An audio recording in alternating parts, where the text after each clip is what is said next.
The city is filthy. The night sky pours down rain like it has a personal grudge.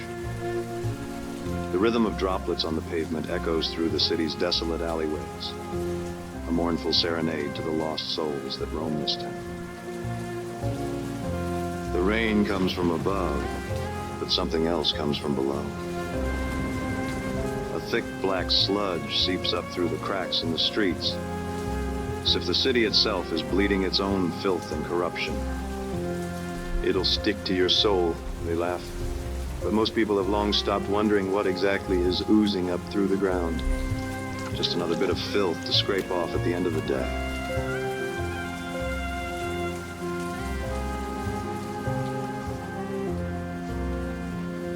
That's me. Cliff Spanner, private investigator. Got a mystery you need to unravel? I'm your guy. At least I used to be.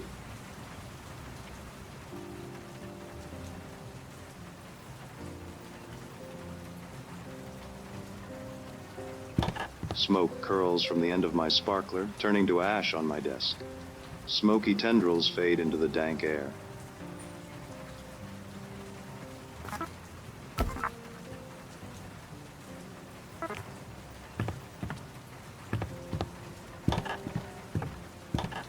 The rain beats against the office window.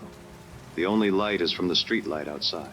Through the sheets of rain and the dusty blinds, the dim, amber glow casts ghostly shadows across my desk.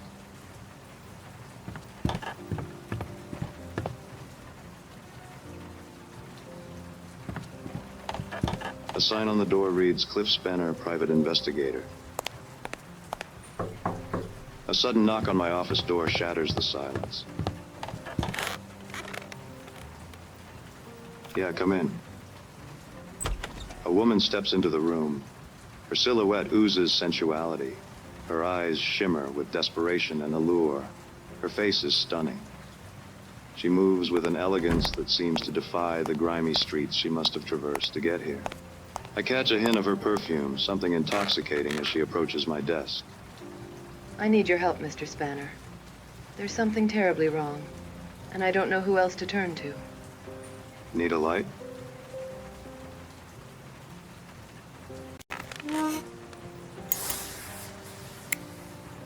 I thought you'd never ask. What seems to be the problem, miss? Call me Effie. All right, Effie, what brings you? It's my brother, Rusty. Rusty Blackwood. He's disappeared, and I fear the worst. Blackwood. That name is familiar. Effigail and Rustwick Blackwood, right? You and your brother are heirs to the vast Blackwood oil company that powers the whole city. Tell me everything, Miss Blackwood. I thought I told you to call me Effie. My brother, Rusty. You see, he fell in with some sort of environmental activist. Some floozy named Misty. Misty. She filled his head with all manner of nonsense. She convinced him that the Blackwood Oil Company wrecked the city, polluted it, and that it was built upon the backs of exploited workers and a damaged environment. Can you imagine? This city would be pitch black without my family's energy. That's when I started noticing changes around the office. Incomplete reports, mysterious memos, strange phone calls at all hours. I tried to brush it off as simple negligence, but, oh, Cliff, I have begun to suspect that my brother is secretly working with Sunshine Power. Sunshine Power. They're that new energy company. Harnessing the sun's rays for cheap, clean power, right? They must be a pretty big competitor for your oil business, aren't they? Well, that's just it, Cliff. With Rusty in bed with the competitor, in bed with Misty, in bed with Sunshine Power, I fear he planned to bring down the Blackwood Oil Company. You think your brother would destroy your family legacy? At first, I couldn't believe it. We're family. But the heart wants what the heart wants, Cliff. The heart can lead a man down the darkest alleyways. And your father? Does he know about this? My father is a powerful man, Mr. Spanner. The sole owner of Blackwood Oil. There's nothing that goes on in the company he doesn't know about. And if Rusty defected to a rival green energy upstart... Oh, Cliffy, you don't think... I don't think... What? You don't think that my father would, in his displeasure, that he would have hurt my brother, do you? I can't say, Miss Blackwood. Effie. Whatever happened to my brother, Cliff, I need to know the truth, no matter how painful. I'll find your brother, Effie. The truth has a way of revealing itself, even in the darkest corners. Thank you, Mr. Spanner.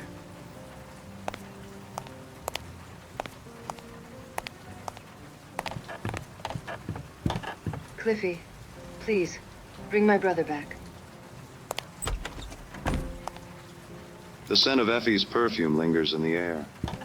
It is certain this case will be my greatest trial yet. The stakes are high, the danger palpable, but I am a private eye, born to the shadows, a crusader in the face of darkness. I am Cliff Spanner, and I have a mystery to solve.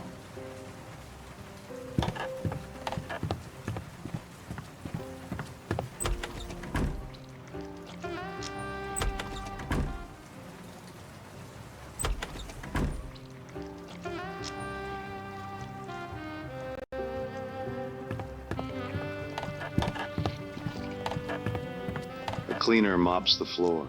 It's late, well beyond working hours. Come to think of it, I'm pretty sure someone had already mopped the hallway today. There's something familiar about his weathered face, his tired eyes, but the thought is fleeting. Hey, you. Someone left a box for you outside. I nod and continue on. Tonight, my mind belongs to Effie and Effie alone.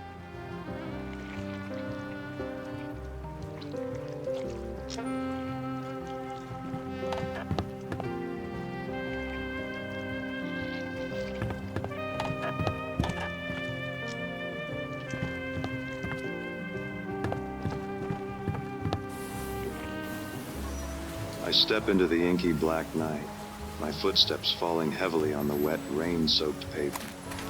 The street is illuminated with the harsh neon light of a Blackwood Oil Company billboard. Across the way, there's an even brighter billboard for Sunshine Power, Blackwood's upstart new rival, a renewable energy company. I turn up my collar against the rain.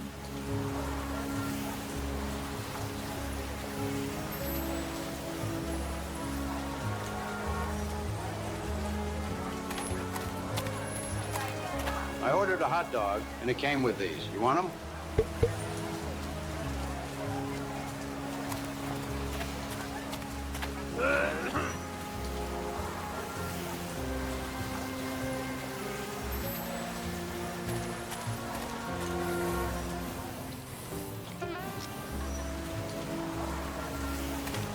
box beside the door catches my attention.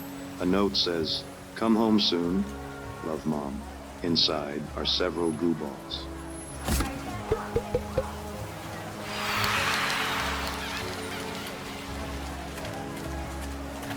Hey man, you look like you could use these more than me.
I make my way to a dingy bar called the Sour Note, a haven for those seeking solace from their troubled lives.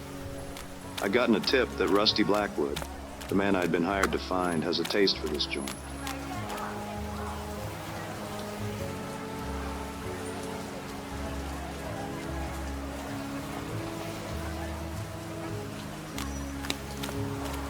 Oh, buddy, you had too much milk.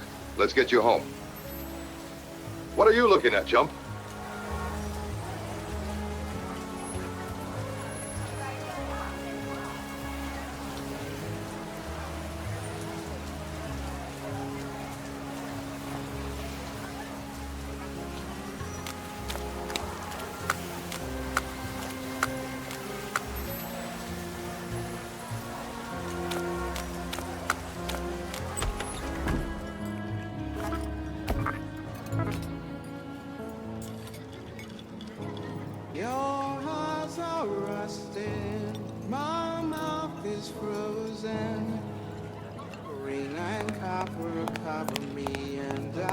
The air in here reeks of detergent and despair, mingling with smoke snaking up from sparklers held between milk-stained fingers.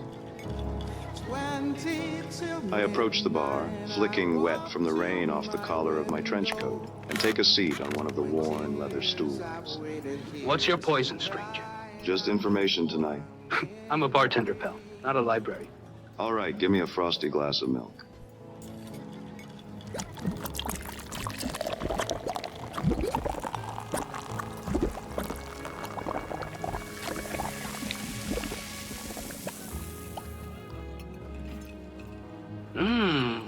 Look at that froth. Say, ever have a man named Rusty Blackwood stop in here for a frothy cup?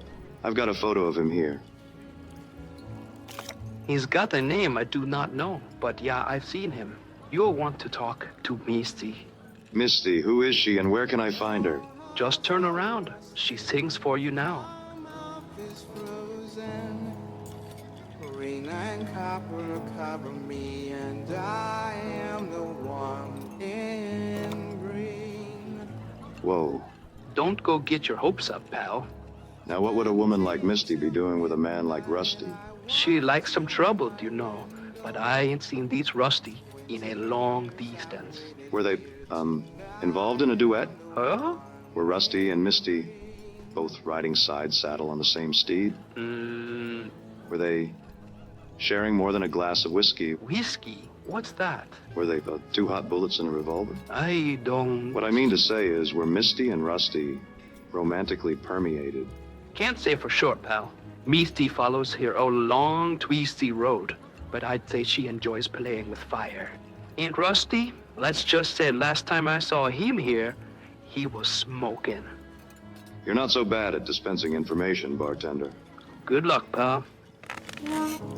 Your heart's all rusty. Looks like he's had too much milk. My mouth is frozen. Looks like he's had too much milk. Copper cover me, and I Come on, let me take you another cold glass of milk, dog. Come on, let me take you another cold glass of milk, dog. to my window. 20 years I've waited here. Tonight I'm the one in green.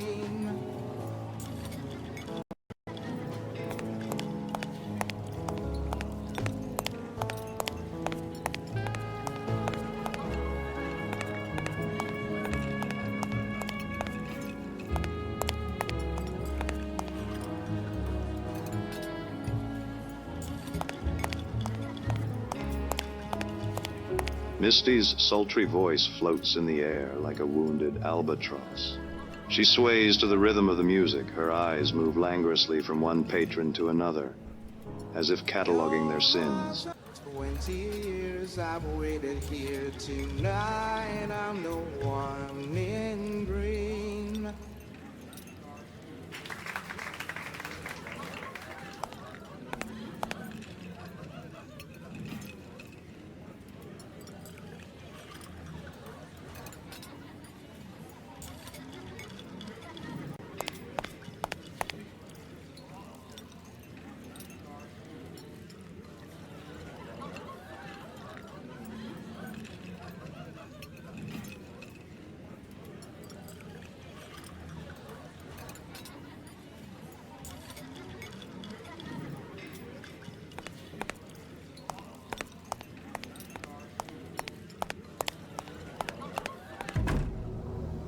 Say, that was a fine performance, Misty.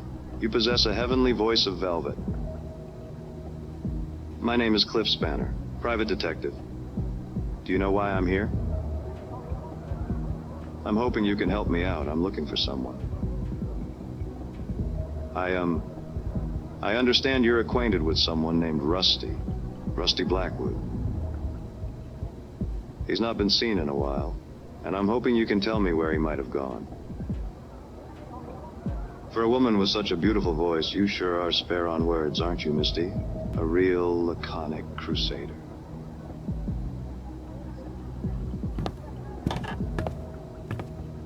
Oh, she's a knockout, isn't she? She should be illegal. Can I help you, sweetie? Did you enjoy yourself? Thank you, but I'm asking some questions of Misty here. Well, sure, sweetie, go ahead. I'll just powder my nose. As I was saying, my name's Cliff Spanner, private detective. I'm hoping you can help me out. Oh, yeah? Well, we'll go on then. Spit it out. I'm looking for a man who's disappeared. I'm looking for Rusty Blackwood. I understand he's an acquaintance of yours.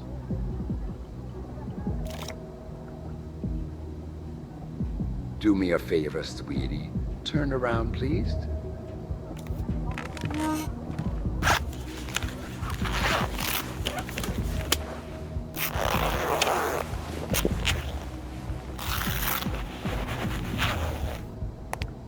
coffee, Cupcake? You can turn around again. Misty, there was a nice man here. He must have run off. Oh, you know how men are, Cliff. You think they're one thing, and then they're another. So about Rusty Blackwood. Ooh, Rusty, he was a promising one. Tell me more, Misty. Were you using Rusty to get to his family's Blackwood Oil Company? Well, you know Blackwood Oil. You know what they do to this city, don't you? They poison it with their oil. The air is thick. Even the ground is bleeding. I tried to show Rusty the truth, but... You thought you'd convince Rusty to destroy his own family business? Yeah, Rusty. A little dim, but he was cute. I thought he was interested in cleaning up this city, in doing something about this rotten family oil business. And he was, for a while. But he changed. He was lured by another light in the dark. Where'd he wander off to? Look, since Rusty's a pal, I'll throw you a bone. But you ain't heard it from me, understand? If that's what it takes.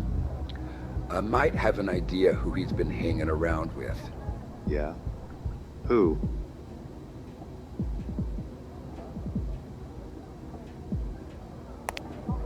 There's a man, Dmitri Cognac. He's a real charmer.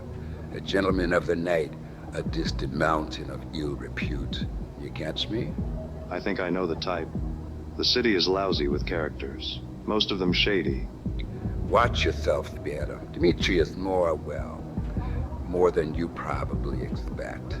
He has the way of crashing even the sturdiest ships into his rocky shore. He has the way of getting what he wants, even from tough nuts like you. What would he want from... Just find Dmitri Cognac. You'll understand. He's usually on the last train out of the city, the midnight Steamliner. If you leave now, you still have time to catch him tonight, if you hurry. What makes you think he'll talk to me? Well, he won't, not with that attitude. Look at you all dressed up like a private dick. Just doing my job, ma'am.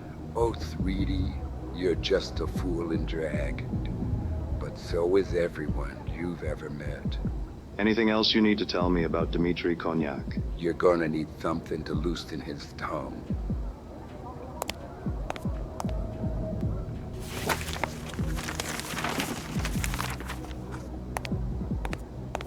Take this.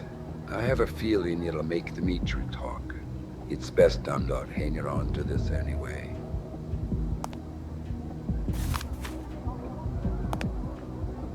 It's been a pleasure, Misty.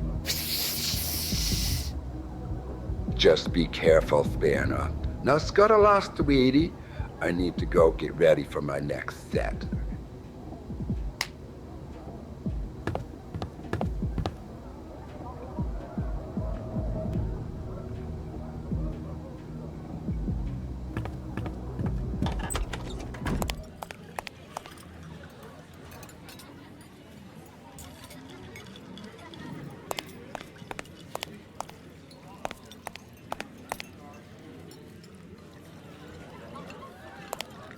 The periphery of the room is decked with sticky-looking crimson velvet upholstery. Tarnished chandeliers cast a dim, eerie glow over the patrons.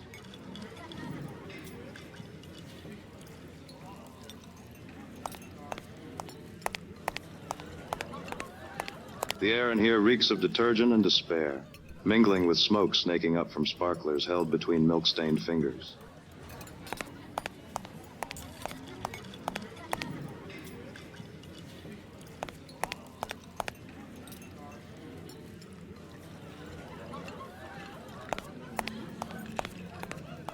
Come on. Let me take you another cold glass of milk, doll. Looks like he's had too much milk. Good luck out there, pal.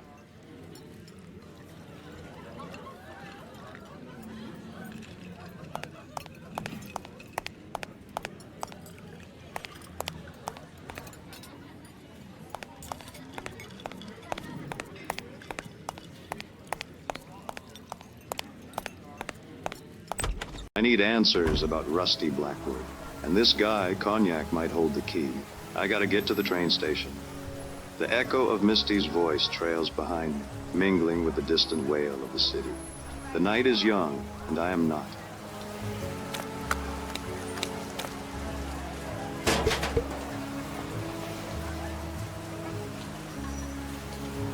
I see a sad sack in a city cleaner uniform sweeping wet sludge from the sidewalk into the gutter. He turns away from me as I pass, but is this the same guy who was mopping the hallway outside my office? No way, couldn't be. What's your name, friend? Just a guy looking after this dump. Hey, I think you dropped these.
Good luck out there, pal. Looks like he's had too much milk. Come on. Let me take you another cold glass of milk, doll.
I catch the last train out of the city.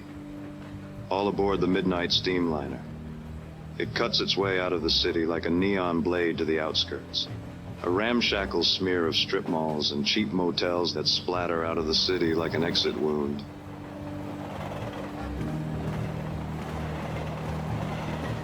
I'd ask that you leave me be, sir.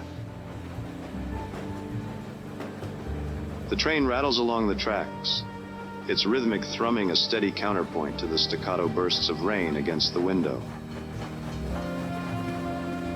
I can't shake the feeling I'm being tailed, that someone is watching me.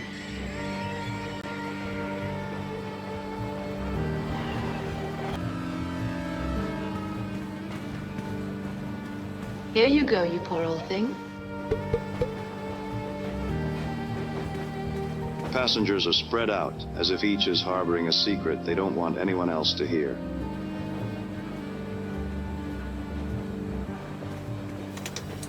I stalk through the carriages, searching for Dmitri Konyak. I'm not sure what exactly I'm looking for, but based on Misty's description, I figure I'll know him when I see him. All I know is that Konyak is a dangerous man whose charisma is inescapable.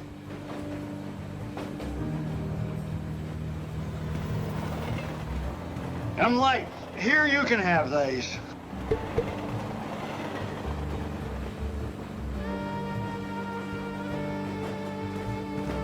A chill runs up my spine. Something isn't right, but I press on. Whose kid is that?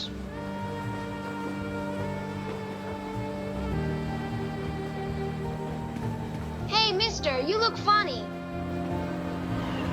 Hey, mister, you look funny. Hey, mister, you look funny.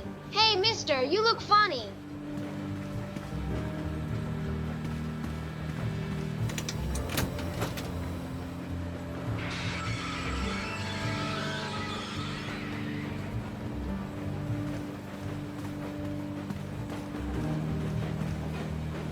This must be him. Dmitri is a hard man to miss. He's sitting in a dimly lit booth, accompanied by a stunning woman who looks me up and down as I approach. Well, go on then. Don't just monologue to yourself. Now let's hear what's rattling around in that pretty little head. Dmitri is a large man, robust, spilling out of his seat, a relic from a time when indulgence was a luxury. His substantial girth, once a symbol of opulence, now hints at the sins he must have savored. The man is immaculately groomed, his mustache adding a touch of rugged sophistication. Well, thanks. I enjoy my sophisticated mustache, too. I knew my monologuing would get me in trouble one day. Finally, something interesting is about to happen. Come sit with me, Hanson. Let's wait for it together. What's going to happen? Come sink your teeth into a buttered roll. Cognac's voice, a resonant basso profundo, was the sturdiest thing on this rickety train. The secret to the perfect piece of cake is carefully slicing it to just the perfect size, enormous. You look tired. Has it been a long night? I'm looking for someone. You've been talking to Misty. How do you know? Did she call you? Oh. Do you see a telephone?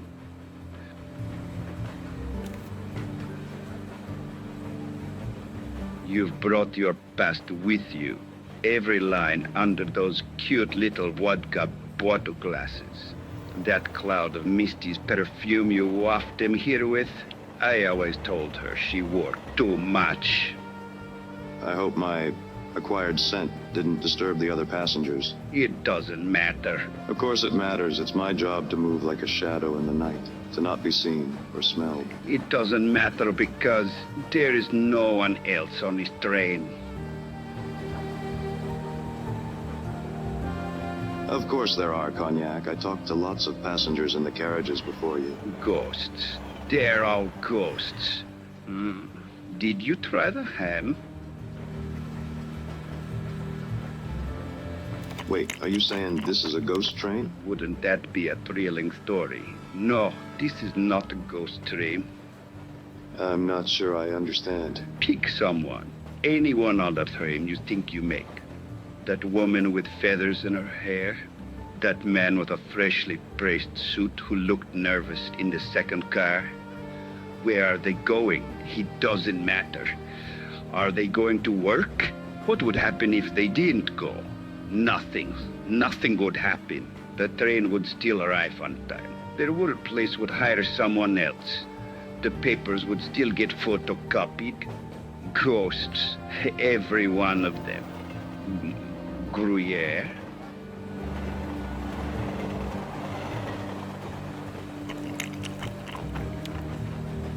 Dimitri, how long have you been riding this train? Maybe I've been on this train for 200,000 years. Or maybe I didn't exist until you trotted through that door over there. The more interesting question is, how long am I going to be here? Well, the end of the line is coming soon. What is it you really want to ask?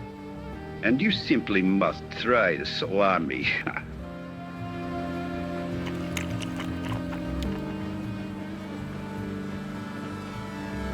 Thanks, Dimitri, but I couldn't possibly. I'm looking for a different kind of sustenance tonight. I'm looking for someone. Yes, I see. Quality sustenance comes at a price. Misty asked me to give this to you.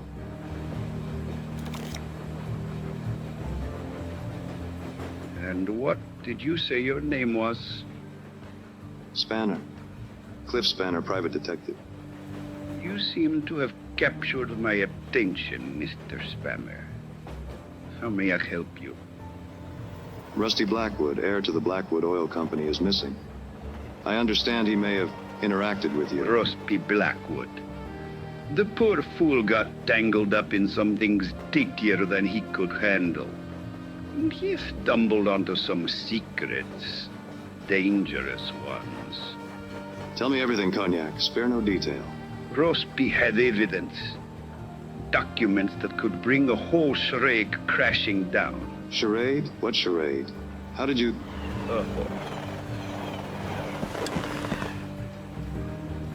I mean, how could someone in your professional occupation... My occupation opens a lot of entrances, Mr. Spanner. My real business is secrets. I need more, Cognac. So do I. I'm all out of time. I mean wine. Tell me where I can find Rusty. Careful, Spanner. This isn't my first case, Cognac. Tell me where I can find Rusty Blackwood. Your entire life has led to this very moment sitting across from you right now. We're running out of time. To find the man you're looking for. To find Rusty Blackwood. Here's exactly what you need to know. Dimitri! Cognac. Cognac, stay with me. I need to know. Sunshine Spanner. You need to find the sunshine. Take this.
Even here, at the edge of civilization, the streets glisten with black ooze seeping up from below. In every direction there are forgotten lots and buildings, tucked away, left behind, like bad memories.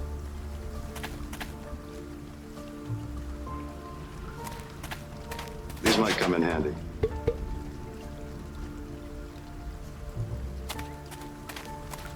I'll be stuck here for a few hours until the train resumes service back into the city.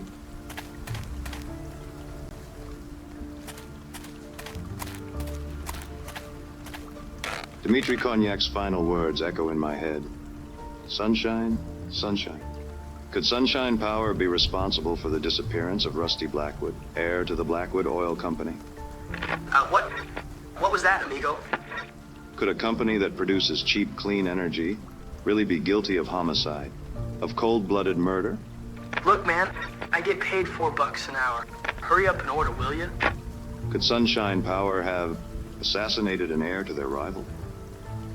No, that would be too dark, too twisted, even for this city. The explanation was probably something simpler, something more elegant. Bro, what sunshine? It's always night in this city. It's always raining. Are you gonna order or what? Sorry. Yeah, I'll have a grande burrito and, oh my God. Like a flash of lightning piercing the night sky, it hit me. The answer I'd been seeking. The truth about Rusty Blackwood. This is going to shake the very foundation of the city. I mean, it's just a burrito, bro.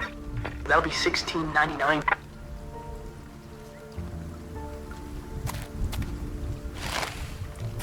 Oh yeah, we're also running a special.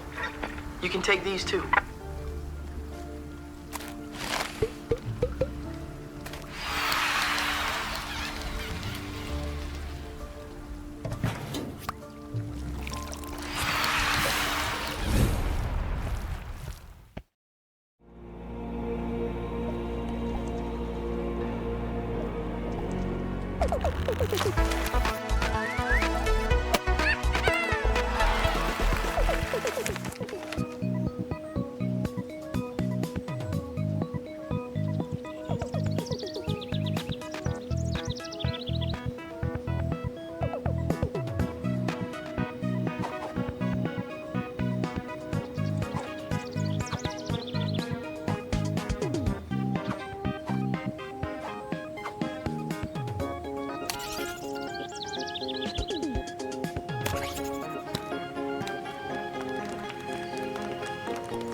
The headquarters of Sunshine Power rises out of the pavement like an emerald monolith, sparkling in the night. A gleaming green monument to nature, growth, renewal, and wealth. A ravishing red roadster radiates in resplendent contrast to the glistening green grounds of Sunshine Power.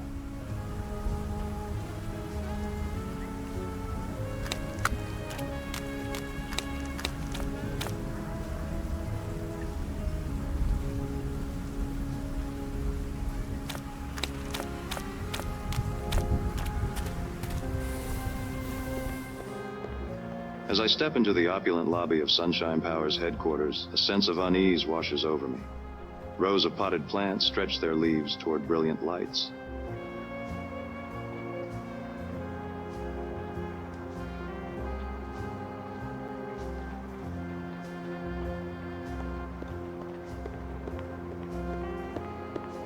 Glossy posters adorn the walls, all of them boasting about Sunshine Power's clean energy and sustainability initiatives. Smiling, idyllic families holding hands and frolicking in green meadows. There's something off about it all. Even in this gleaming lobby, there's darkness lurking around the edges, like the never-ending night outside is creeping in.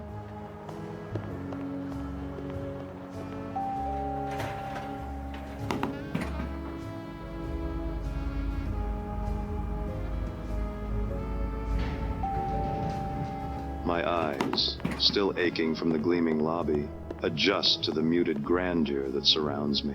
I step out of the elevator onto perfectly polished tile and cringe, thinking about the grime and sludge that my shoes are tracking in. At the end of the hallway is a set of massive wooden doors, into which is carved the image of the sun, radiant and resplendent, its rays emanating in all directions.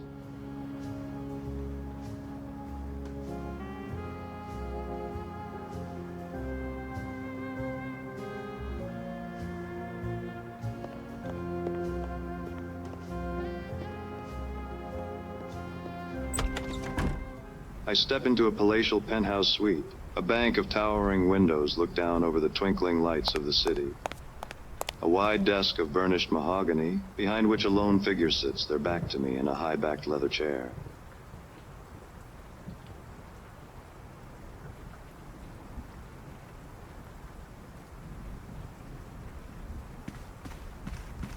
The high-backed chair spins around slowly, and a face emerges from the shadows. A face I had expected, despite my hope that somehow I was wrong. Miss Blackwood. I thought I told you to call me Effie. Effie. Mr. Spanner. I'm surprised it took you this long. I should have seen it sooner. How did you figure it out? In a city of endless night and constant rain. Sunshine, Effie. Sunshine is a rare sight. Yes, Cliffy. And yet here we have sunshine power, somehow generating unlimited energy from the sun. The sun that never shines. Oh, it's a great story, isn't it? It makes us feel warm. It makes us feel good, doesn't it? But it's an illusion. A mirage. I can see you're enjoying this. I figure sunshine power is nothing more than a clandestine subdivision of Blackwood Oil, designed to deceive environmentally conscious customers and the city regulators. It was never meant to provide clean energy, only the appearance of clean energy. And my brother, Rusty? Your brother figured out this filthy secret, and he threatened to expose you and destroy the family business. And you, Miss Blackwood, to protect your family's legacy, had your own brother killed. No, it wasn't you who murdered Rusty, Miss Blackwood. In fact, it wasn't a person at all who murdered Rusty. It was the weight of family legacy. You missed your calling, Spanner. You should be writing for the pictures. Tell me, Miss Blackwood, why did you hire me?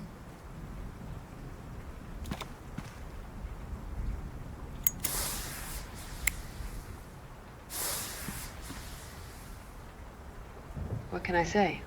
I was in the neighborhood and I needed a light. You used me to tarnish Rusty's good name, to cast aspersions about his association with Misty, with Cognac. You wanted me to... Cliffy, hush. It's not as complicated as all that. So what then? Yes, you're right. Rusty's dead. I had him pushed into a vat of oil, pulverized, turned into a few kilowatt hours of energy, and fed back to the city. It was the most he'd ever contributed to anything, really. Why?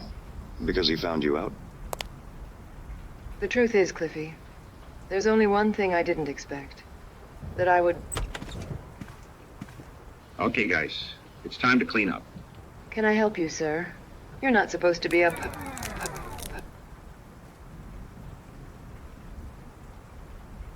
Effie, are you okay? So what's your name, pal? Cliff Spanner, private investigator. Well, yeah, you're playing as Cliff Spanner right now. Good work, by the way. It's one of the less common endings. Usually the private eye doesn't make it out of the lounge.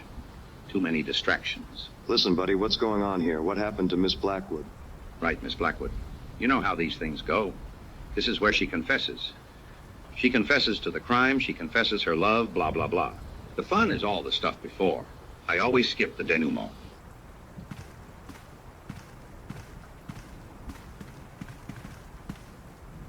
What are you talking about? Take a look out there, Cliffy. See that city? It was built for you. Well, not for you. It was built for you. Like I said before, what's your name, pal? I already told you. I'm Cliff Spanner, private investigator. Yeah, the private eye is always a little thick. Hang on. Let's force quit this scenario.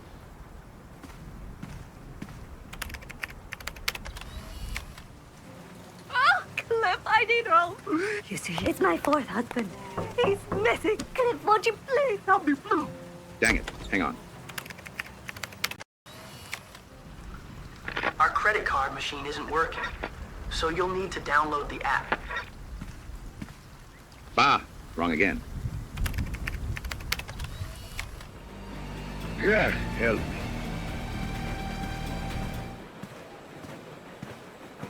Blast it all.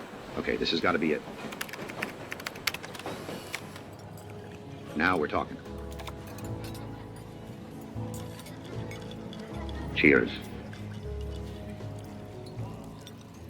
So, tell me, how are you enjoying World of Goo 17, the Black Stain? Who are you? I saw you outside my office, and outside the lounge and on the train. Yeah, I get around. What's going on? You and me, we're in World of Goo 17. It's a pretty good sequel. A little off-brand, maybe, but heck, I'm biased. Sequel? Yeah, I know. Some of the sequels were terrible. World of Goo 21 wasn't even a game. It was just a program that generated gameplay video. Infinite generated content you could stream on your streaming platform to your fans or whatever forever. You could be a content creator without the inconvenience of having to create content. So, you're not a cleaner? I'm just another filthy player, just like you. Or I used to be anyway. What do you mean? I'm just a fan of the World of Goo games. There were so many sequels. They really milked that franchise, didn't they? Haha. Well, yeah, I thought I was playing World of Goo, too. Oh, yeah, that was a good one. They still had some good ideas back then. I bought all the sequels, even the terrible ones. I'm a completionist, you could say. I like to be comprehensive. How many sequels were there? It looks like you've been playing some of them. I guess I'm more of a curator these days. I've made all the sequels available to play here. I think World of Goo, 6, 9, and 11 are still working up there. Did you enjoy Goolf? It was so stupid, but in a good way, I thought. What do you mean? You used to be a player. These games came out a long time ago. Not much of the world is left from back then. I didn't think people were even around up there anymore, until you showed up. But I think I've helped keep this franchise alive and more or less playable. So how are you talking to me now? It turns out World of Goo 17 was Turing complete, so I programmed myself into the game. It wasn't my favorite sequel, too wordy for my taste, but it let me live forever, so I rate it 4 out of 5 stars. I'm sorry, that means the real you died. I mean, a long time ago. Yes, I expect so. How about you? What's your name, pal? I was playing World of Goo 2, and suddenly the game said I was in World of Goo 17, and made me Cliff Spanner, so I just played along.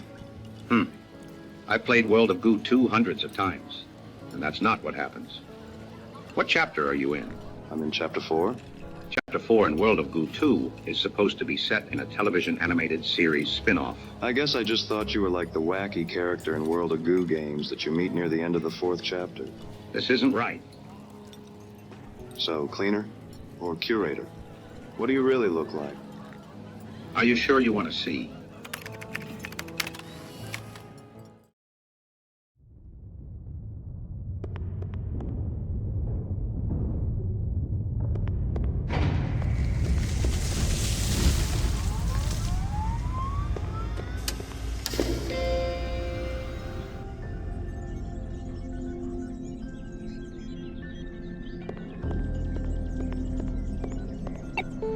I'm glad you visited. It must be lonely here, spending eternity inside the 17th sequel. It's been a long time, but the art in 4 or 5 of the scenes is pretty good. I like to hang out in some of them. I don't think I would want to live forever inside a noir-themed sequel. I eat a lot of late-night burritos. Thank you for keeping the World of Goo sequels alive and playable after all these years. It was my pleasure. As long as this computer remains powered on, I will continue to live forever and keep the memory of these games alive. Is there anything I can do for you? Well, maybe there is one thing. Sure, what is it? Well, I made some World of Goo fan fiction levels, but nobody has ever played them. Do you want to play one? Sure. Oh, great. I hope you like them. Just walk that way.